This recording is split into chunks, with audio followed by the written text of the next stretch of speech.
ભુવન નામ લીધું હતું. કયા ભુવન તકલીફ થઈ કે એને આટલી બધી મને કે 25 ગાડીઓ આવીને ઊભી અને તને ઉઠાવી લેવાનો?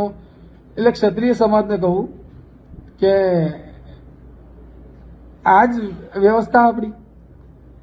તમે લોકો જુઓ આટલી હદે મારો પરિવાર દોડીને મારા ઘરથી મારું બધું ઘરને ફના કરી અને મારા 2 છોકરાઓ રખડતા કરી અને આટલી દાદાગીરી કરે કે તને ઉઠાવી લઈએ, 25 ગાડીઓ આવીને પડી, તારા ઘેર આવી જશે અને તને ઉઠાવી લઈશું.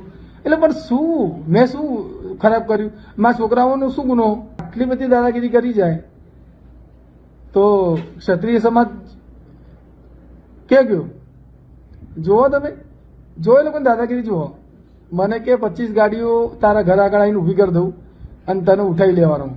એટલે આટલી બધી દાદાગીરી કરી જાય. ક્ષત્રિય સમાજને કહું અને ભરવાડ સમાજને કહું. ભરવાડ સમાજને, અરે તમે એટલું નીચ કામ કર્યું હોય ને કે ભરવાડ સમાજને નીચું ગાળવું પડે. ભરવાડ સમાજ આવો ના હોય. હાવ ભરવાડ સમાજ બેન દીકરીઓની ઇજ્જત કરવાનો સમાજ. આવી રીતે ભરવાડ સમાજને કહું, તમે લોકો બી અવાજ ઉઠાવો.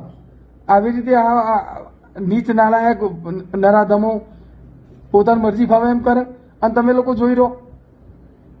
દરેકને કહું, મને કશું મને હું તો મરવા જ બેઠો છું. હું મરી જાઉં ને તો મને કોઈ ફરક નહીં પડતો. મારા ફેમિલીને કોઈ તકલીફ ના પડવી જોઈએ. હું ક્ષત્રિય સમાજને જવાબદારી આપું, ભરવાડ સમાજને જવાબદારી આપું. તમે લોકો જોઈ લેજો. આ નરાધમ પોપટજીઓ ભૂવો મારા ઘરની બરબાદી કરવા બેઠો. એ જ્યારનો આવ્યો ને તારનો મારા ઘરનું બધું એને વાતાવરણ જોઈને પછી એને આ બધું આદર્યું. એટલે તમને બધાને કહી દઉં, મારા ઘરના કોઈ નુકસાન થયું તો બધી જવાબદારી તેજા ઠાકોરની અને આ પોપટિયાની જવાબદારી હશે. એટલું